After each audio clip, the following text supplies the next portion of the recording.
A blessed day to everyone. I am Alvin Fabella and welcome to Pathways of Hope. Today let's discuss Matthew 14 verses 22 to 36.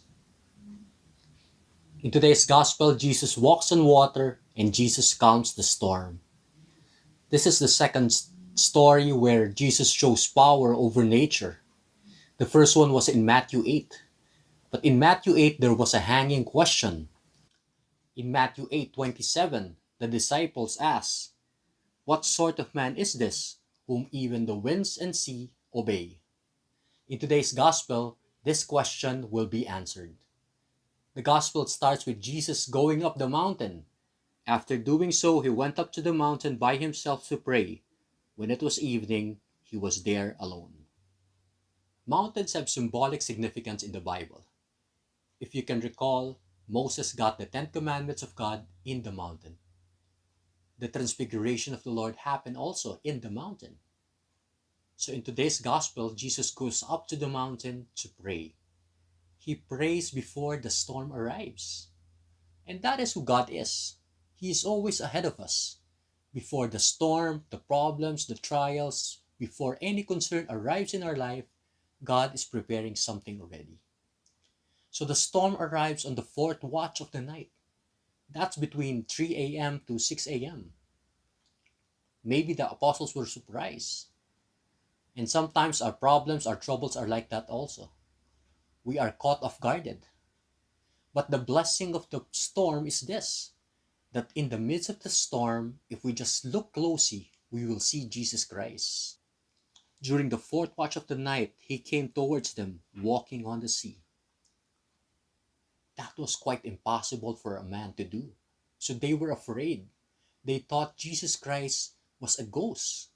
But Jesus speaks before them and tells them, "Take courage, it is I. Do not be afraid." The verse says, "It is I." The Greek translation says, "Ego eimi." It means I am. It is the divine name of God. It is the same name that God says to Moses in Exodus 3:14. And then Peter asked Jesus Christ to invite him over. And Jesus says to him, "Come." And Peter shows his faith by stepping out of the boat. He steps out of the boat, steps on the water, and starts to walk. That is what happens to us when we look at Jesus Christ and we take his invitation. We're able to do incredible things. But after a couple of steps, Peter takes away his focus from Jesus and he looks at the wave. He panics. He starts to sink. At that point, again, he had two choices. He can swim back to the boat to join the other apostles, or he can choose to stay there and wait for Jesus. He chooses the latter. He stays there and cries out to God to save him. And Jesus comes, stretches his hand to Peter, saves him, and together they enter the boat again. And as they enter the boat, the wind and the seas calm down. Remember the unanswered question in Matthew 8? In the first calming of the storm, the disciples asked, "What sort of man is this, whom even the winds and the seas obey?" Well, the answer to that question is found in the gospel today. In verse 33, they all proclaim, "Truly, you are the Son of God." Let's relate this to your faith journey. Maybe somewhere along the way, Jesus invites you also. He tells you, "Come." And you took that leap of faith. You step out of the boat and you start walking on water.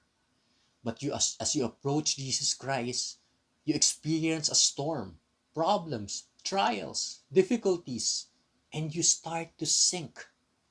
And at that point, you also have two choices. You can choose to swim back to where you came from. Go back to your old ways. Maybe you're telling yourself Christianity is so difficult. I'm so afraid I cannot do this anymore. I'll just go back.